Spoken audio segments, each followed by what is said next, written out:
Bueno, muchas gracias. Seguimos con la agenda luego de la presentación de Elizabeth y su experiencia como inversionista. Ahora vamos a pasar a un panel que justamente vamos a compartir la evolución de Venture Capital.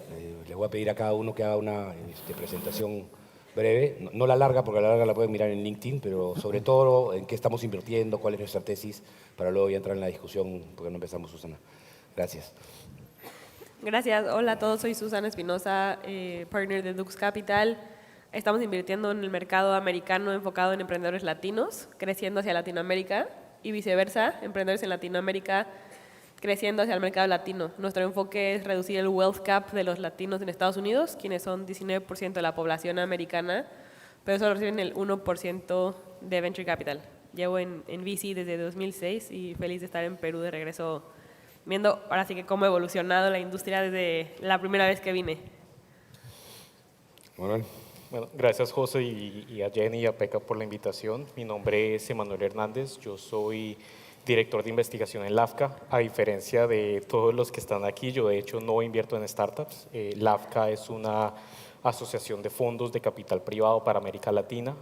Nuestra misión es fomentar más inversión privada en la región. Es una misión parecida a la que tiene PECAP en Perú, pero a nivel regional. Y yo, dentro de mi rol en director de investigación, lo que hago es recopilar información de todo lo que está pasando en la industria de capital privado, incluyendo en inversiones de VC. Entonces, ahorita les estaré compartiendo un poco de nuestras estadísticas y lo que estamos viendo a nivel de industria en Venture Capital en la región. Y gracias otra vez por la invitación.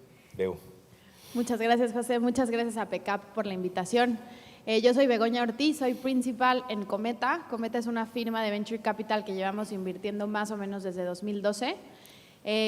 Tenemos una tesis de inversión que busca invertir en mercados hispanohablantes, eso quiere decir Latinoamérica excepto Brasil, España, compañías que quieran venir a Latinoamérica como su siguiente paso de expansión, y compañías en Estados Unidos targeteando mercados latinos.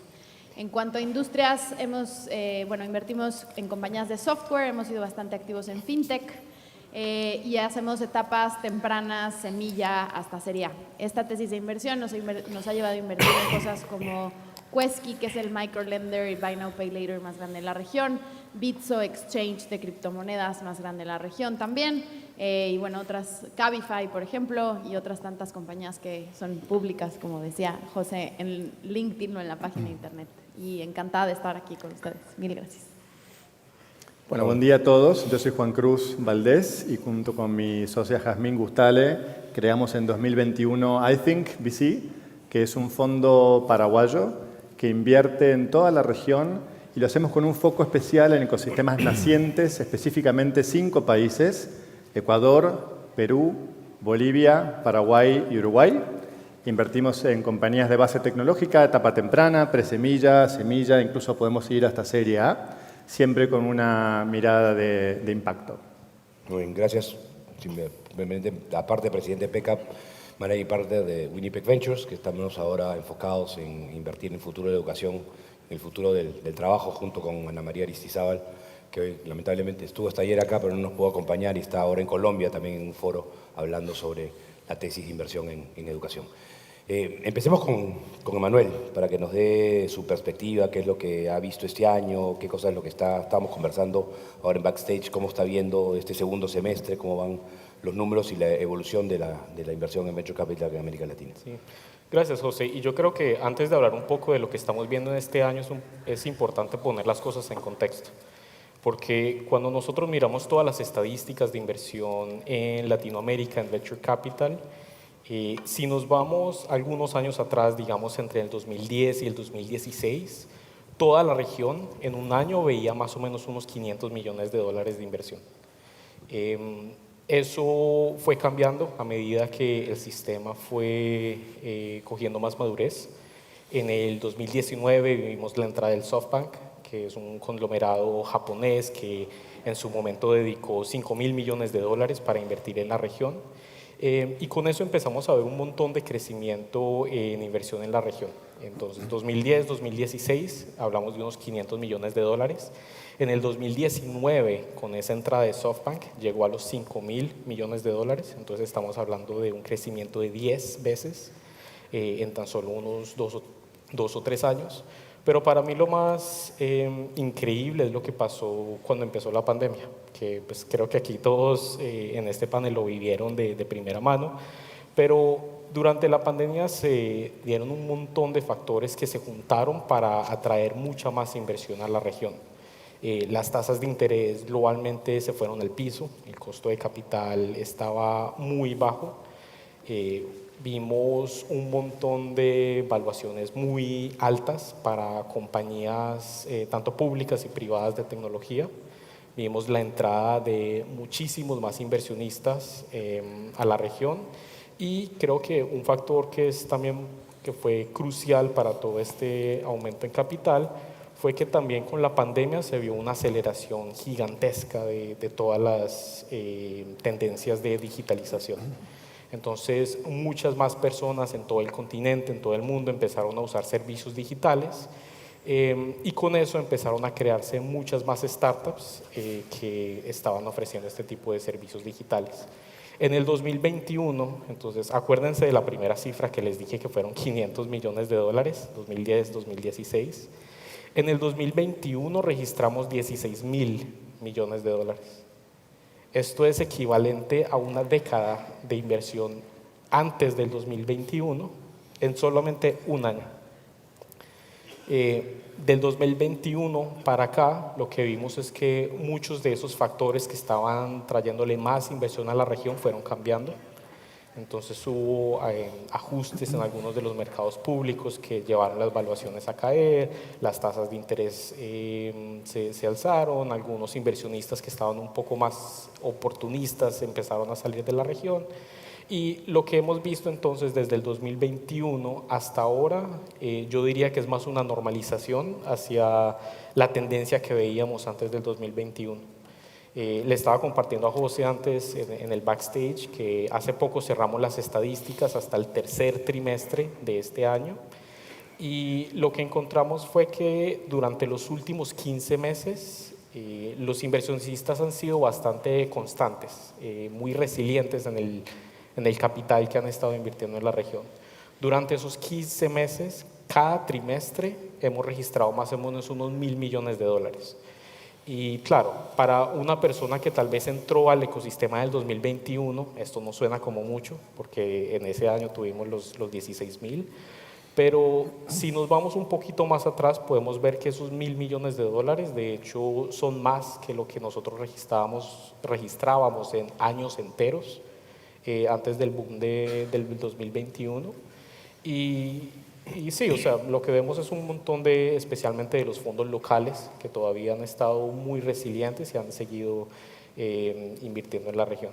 Entonces sí, como aquí nos podríamos quedar toda una hora hablando de toda esa evolución, pero mi mensaje sería más que todo que lo que vemos ahora es más una normalización, una resiliencia de muchos de los fondos locales que aún están desplegando, solo que están siendo mucho más estrictos en la forma en la que despliegan su capital, que eso obviamente no lo pueden compartir más los que de verdad están invirtiendo.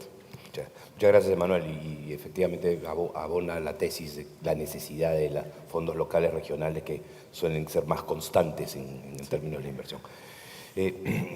Begoña, conversábamos también antes sobre el tema de la evolución del ecosistema, pero visto desde el punto de vista de las startups, es decir, ¿cómo han visto ustedes que han evolucionado en cantidad y calidad los emprendimientos en tecnología en América Latina? Seguro. Creo que mucho de esto viene amarrado a lo que decía Emanuel, porque sin duda una de las cosas que genera el círculo virtuoso, digamos, para el talento y la creación de nuevas startups es los eventos de liquidez que tengan los fondos o que tengan los propios founders de las compañías, ¿no? Entonces creo que lo que veíamos por ahí de 2012, 2015, cuando nosotros empezamos a invertir, eran compañías que estaban normalmente trayendo modelos que funcionaban en algunos otros países, intentando adaptarlos a Latinoamérica, y las primeras muestras de cómo podíamos solucionar problemáticas específicamente para Latinoamérica. Va avanzando un poco el tiempo. Bueno, obviamente hablando de cantidad y calidad eran buenas startups, pero eran muy pocas también, ¿no? El El deal flow que veíamos era muy poquito. Ándale, Susi. Ahorita te pasamos el micrófono. Sí, quiere hablar. Exacto. Entonces, bueno, buenas compañías, pocas compañías. Lo que ha pasado es que con estos movimientos de liquidez que hablaba Emanuel y con el fundraising que ha traído la región, se empieza a dar este círculo virtuoso que hemos visto ya en otras regiones por dos cosas. Uno, porque los fondos en los que, bueno, los fondos que invertimos en estas primeras compañías, podemos salir de estas compañías, atraer más capital, invertir en nuevas compañías. Y lo que a mí más me gusta es este fenómeno de founders haciendo sus segundas compañías o equipos de esas mismas compañías originales yendo a fundar sus propias compañías. Entonces, esto lo que vemos es tres cosas. Retornos a los inversionistas que pueden invertir otra vez, ángeles inversionistas que agregan mucho talento y mucho conocimiento a la industria y nuevos fundadores que ya tienen experiencia. Esto obviamente trae nuevas ideas, nuevas compañías que no solamente están trayendo no solamente están replicando modelos que podían funcionar en Latinoamérica, sino que están resolviendo problemáticas reales para la región, ¿no? Por ejemplo, cosas como Quesky con microlending o Clip para la bancarización de la población en general, sino que también están haciendo, ya vemos esas primeras olas de compañías que están resolviendo problemáticas que podrían ser o que son problemáticas globales y que nacen no solamente regionales, sino nacen globales. Entonces, no estamos viendo solamente mucho más pipeline. Nosotros analizamos literal miles de compañías al año, sino que son compañías que nacen de Latinoamérica para el mundo desde el momento uno y obviamente eso genera otra vez que vuelva a haber más capital acá, ¿no? Entonces, sin duda seguimos teniendo muchos retos como la liquidez que platicábamos ayer Susi y yo, pero en términos de pipeline, yo diría más y mucho mejor por todo esto. No sé si alguno quiere añadir algo a este tema antes de pasar a otro, pero… Sí, sigo con el tema de liquidez. Agregando un poco a lo que decían, hablábamos de cómo había evolucionado y qué nos falta un poquito para, sobre todo, estar invirtiendo en toda Latinoamérica y estar siguiendo creciendo. Y un poco lo platico desde mi lado, al haber cambiado la tesis de Dux Capital 100% hacia el mercado americano, ¿no? Yo vengo a estar 6 años en Angel Ventures solo invirtiendo en LATAM y ahora solo invirtiendo en Estados Unidos. Y es este factor de liquidez que nos afecta muchísimo en el tema de fundraising por la poca conocimiento de muchos LPs privados en la región sobre los tiempos que toma tener este capital. Entonces, hoy es impresionante, desde mi lado de ser un nuevo fund manager levantando capital, pues muchísimos LPs no han tenido la liquidez del fondo 1 que hayan invertido de ya sea Cometa, Angel Ventures, Dila, Daluz, whatever, que aunque van súper bien, pues no han acabado los 8 años de su fondo anterior y por ende no han recibido el retorno que esperaban recibir al día de hoy y los hacen no invertir en nuevos fund managers hasta no tener su retorno de capital. Y también cuando les vas a pitchar, lo entiendes, ¿no? O sea, entiendes que no han visto estos retornos del asset class como se esperaban, están muy acostumbrados a invertir en ladrillos y que en 2 años el edificio les regrese el dinero. Y por el otro lado, un tema que vemos que es sobre todo lo que pasa, que no hayan este gran factor de liquidez, y aunque dice Bego, ya tenemos emprendedores con rondas de liquidez, ya tenemos emprendedores que son inversionistas ángeles. Esto cuando entramos en la industria, Bego y yo en 2016, no había, o sea, literal, no había ninguno. Es que, ¿qué pasa con estos super compañías? Bego dio el ejemplo de Quesky, Clip, nos la sabemos las dos por haber invertido en etapas tempranas y por aquí hay algunos que sé que también invierten en ellos. ¿Quién las va a comprar, no? O sea, ¿quién compra un 1.5 billion company que solo opera en México? O BBVA, o Coppel, o algún banco.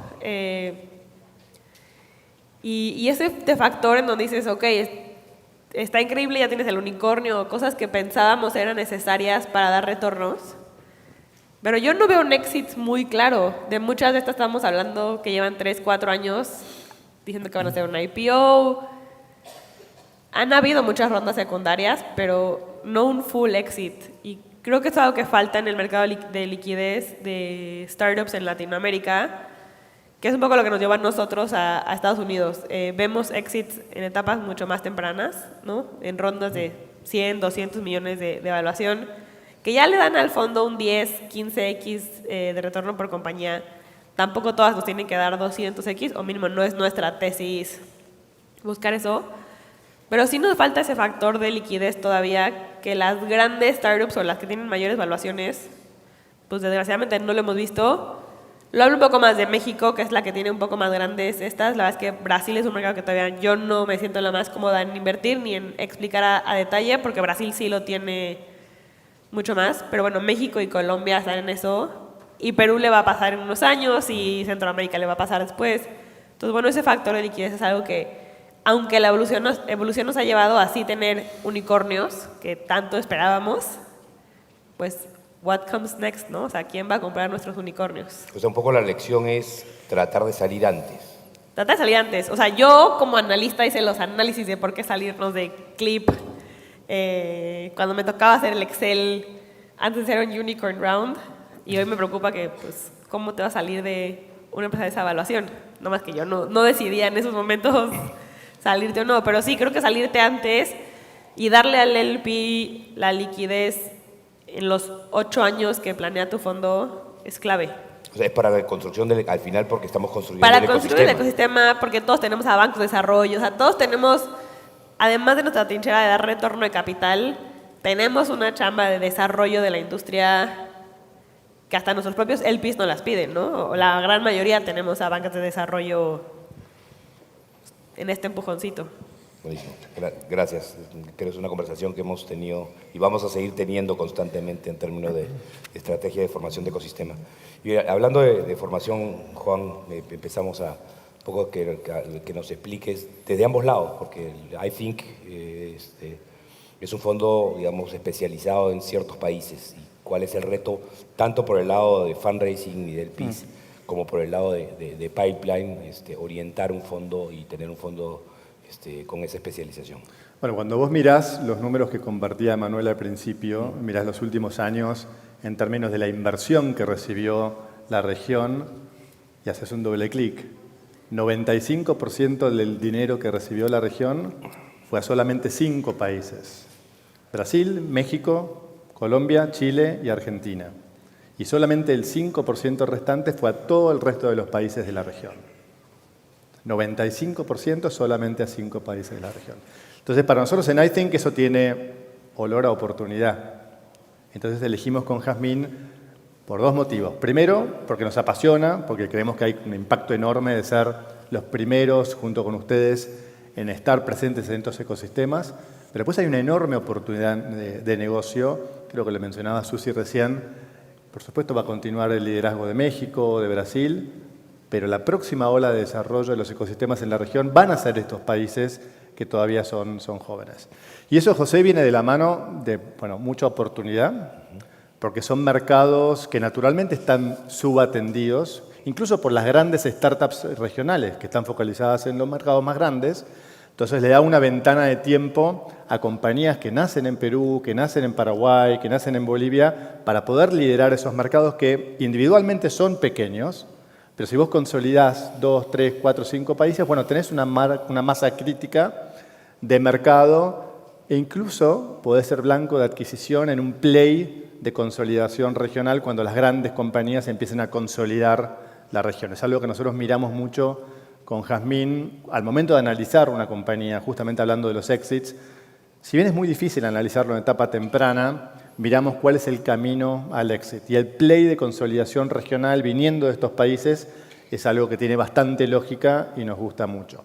Pero también viene con algunos desafíos, ¿no? Cuando uno como fondo levanta capital, se encuentra con inversores que están poco acostumbrados a invertir en este tipo de activo. Entonces hay que hacer un trabajo bastante profundo y ahí tienen un rol muy importante no solamente los fondos, sino las asociaciones como PECAP en la educación, en dar a conocer el tipo de activo. Cuando miramos nuestra base de inversores individuales, 70% son inversores que invierten por primera vez en Venture Capital. Entonces, ese es dinero que antes no estaba en la industria y ahora está ingresando a este tipo de activo.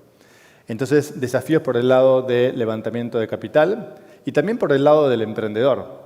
El emprendedor llega al momento de levantar capital menos preparado, no tiene toda esa red de ecosistema que los prepara. Entonces hay que hacer un trabajo incluso previo a la inversión junto con los emprendedores para prepararlos al momento de levantar capital. Y eso es algo que con Jazmín hacemos mucho y para eso tenés que estar. Entonces invertir en estos ecosistemas significa estar presente en estos ecosistemas. Y para los emprendedores también el acceso a capital es un poco más restringido. Mencionabas vos la importancia también de todos estos nuevos fondos locales e hiperlocales, que estamos acá y no nos vamos a ir y siempre vamos a estar acá. Y somos esos primeros cheques de inversión para estos fondos, pero eso no es suficiente. Después tenemos que conectar a nuestros emprendedores con fondos más importantes, fondos más grandes, incluso regionales y globales. Y para eso en iThink tenemos una estrategia bastante agresiva de follow-on, no solamente para maximizar el retorno financiero, sino también para poder validar esas oportunidades de inversión cuando otros fondos más grandes están mirando emprendedores en estos países. Buenísimo, sí. Y creo que es importante porque todavía, acá hablaba Bego hace un ratito de los second time founders o los ex empleados de startups exitosas que van alimentando esa parte. Todavía en esta etapa en nuestros países no estamos. Todavía no. O sea, ¿no? Y ahora, sí, perdón. No, me encantaría como complementar tu punto, Juan, que creo que es otro momento muy interesante que está pasando en Latinoamérica. Antes veíamos muchos negocios de e-commerce, marketplaces, fintech, que son normalmente resolviendo soluciones locales. Lo que tienen estos países de los que estás hablando es que ahora no solamente pueden enfocarse en e-commerce, marketplaces, fintech, etcétera, etcétera, sino que también el software as a service es una realidad en Latinoamérica.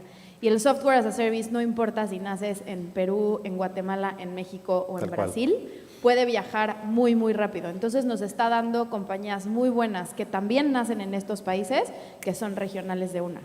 Tal cual. Sí, perfecto. Y gracias. Y se está dando también pues la ola de especialización.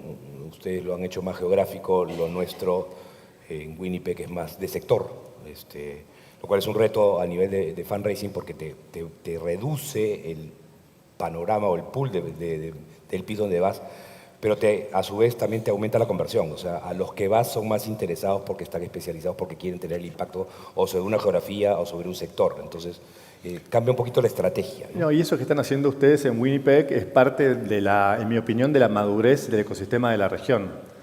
Nosotros decidimos con Jazmín invertir en estos países. No tenemos muchos espacios para ser muy angostos en la tesis sectorial, entonces por un tema de acceso a deal flow. Correcto. Pero sí empiezan a aparecer fondos como Winnipeg Ventures, en donde sí vas a tener un muy buen deal flow a nivel regional. En un vertical especial. Y lo buscamos, efectivamente. Bueno, miremos un poco hacia el futuro.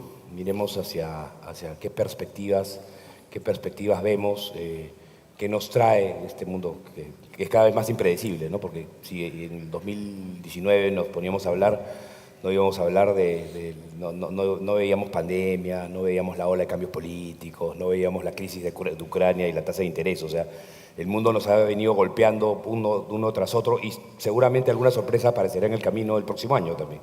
Y tenemos que estar preparados a eso. Pero independientemente de lo que no podemos predecir, ¿qué perspectivas ves desde el punto de vista, digamos, Emanuel, si nos puedes, qué cosa crees que viene para el 2024, el 2025? Sí. Hay varias. Una diría es que me parece que hay una oportunidad bastante importante para operaciones secundarias. Es algo que lo hemos venido hablando con muchos inversionistas y creo que también va conectado al punto que hacía Susana sobre la falta de liquidez. Y es que en el momento de la salida muchas veces los inversionistas están a la merced de cuáles son las condiciones del mercado. O sea, si hay una ventana para listar la empresa en bolsa, si tiene esa escala para listar en bolsa, o si están las condiciones en este momento para que venga algún actor estratégico y compre la compañía. Como en este momento tal vez esas condiciones no están del todo ahí, Hay algunos inversionistas que van a estar buscando liquidez y en mi opinión me parece que eso crea una oportunidad entonces para otros inversionistas que quieran entrar y hacer una operación secundaria, que simplemente significa entrar a comprar la participación de otro inversionista en una empresa. Entonces, para mí eso creo que va a ser algo que vamos a ver más, porque es algo que históricamente no hemos visto tanto en Latinoamérica. Entonces, sí, me parece que eso va a ser una oportunidad importante. Y lo otro que es un poco paradójico, yo diría, es que en este momento no es un momento que es fácil para levantar capital, porque obviamente, o sea, si le preguntamos a cualquier VC que está en este momento intentando levantar un fondo, nunca es fácil, pero creo que ahora en este momento con las tasas de interés tan altas y como con un poquito la incertidumbre es un poco más difícil. Pero es un poco paradójico porque también es un excelente momento para invertir. Vemos entonces que precisamente como el capital está un poco más escaso, los fondos tienen un poco más de poder de negociación, tienen un poco más de leverage al entrar a una compañía. Hemos estado analizando, por ejemplo, el tamaño de las rondas promedio y lo que hemos visto es que últimamente ese tamaño ha bajado un poco. Entonces sí, eso también crea una oportunidad específicamente para los fondos que todavía tienen capital, porque todavía tenemos fondos que fueron capaces de levantar capital en el 2021, 2022 y todavía están en el proceso de desplegar ese capital. Buenísimo. Y desde el punto de vista, me interesa, Susana, dado que están invirtiendo ustedes en Estados Unidos, el impacto de las nuevas tecnologías, o sea, el desarrollo de las nuevas tecnologías y la evolución, qué oportunidades y retos nos representan hacia el futuro. Creo que mucho va de la mano de lo que decía Bego, ¿no? Vamos a dejar de ver ya estamos dejando de ver compañías. Ayer estuve todo el día con startups bueno, que nos hizo introducciones Prom Perú, y las que me sorprendió ya como la gran mayoría, pues del día 1 no son locales, ¿no? Ya, bueno, operaron en toda Latinoamérica o Estados Unidos. Algunas me hablaban de operaciones en Europa, 4 me hablaban de operaciones en Canadá, cosas que a lo mejor hace 5 o 6 años que vine a Perú por primera vez a ver startups, no habría pasado, ¿no? Eran muy Perú y luego a lo mejor Ecuador, Bolivia, porque el producto era muy local. Entonces ya estamos teniendo estas compañías que desde el día 1 nacen en un city play de ser mucho más regionales. Y bueno, eso va un poco alineado a nuestra tesis de la facilidad que entonces podemos ver que un par de esas compañías lleguen a operar también a Estados Unidos. Cosa que, pues, previo a estar en Dux, yo veía un Chinese wall con Estados Unidos, ¿no? O sea, invertíamos en toda Latinoamérica. Pocos fondos, creo que Cometa siempre tuvo el tema de poder invertir en Spanish speaking, pero pues, creo que es una parte minoritaria del portafolio que está en Estados Unidos. España ha sido hasta algo más atractivo para algunos. Ver ese brinco que al final, en distancia, en relaciones económicas, está más cerca de México y puede ser más fácil el crecimiento. Entonces, vemos una evolución hacia eso y pues todo lo que es software as a service creciendo en cualquier vertical. Buenísimo. ¿Y Brasil? ¿Qué opinan ustedes? O sea, acaba de hablar ya de Estados Unidos, pero también tenemos ¿no? la selva amazónica como gran barrera con nuestros vecinos. ¿Qué opinan de la posibilidad de integrarlos más con Brasil? Nosotros en este primer fondo no invertimos en Brasil. Creo que Brasil es una especie de caja negra, al menos para nosotros, y es un mercado bastante competitivo y seguramente es difícil invertir bien en Brasil desde afuera de Brasil. Así que por ahora nos mantenemos al margen. Lo gracioso es que más hablamos de Estados Unidos, que tiene otro idioma, sí, menos parecido, menos latino y menos cerca. Pero a ver, José, tarde o temprano, digamos, para poder consolidarte en la región tenés que operar en Brasil. Correcto. Por supuesto que México, para los que hablamos español, es el mercado target por el tamaño, pero bueno, Brasil tiene un tamaño... La planteo distinta, no es que invirtamos en Brasil.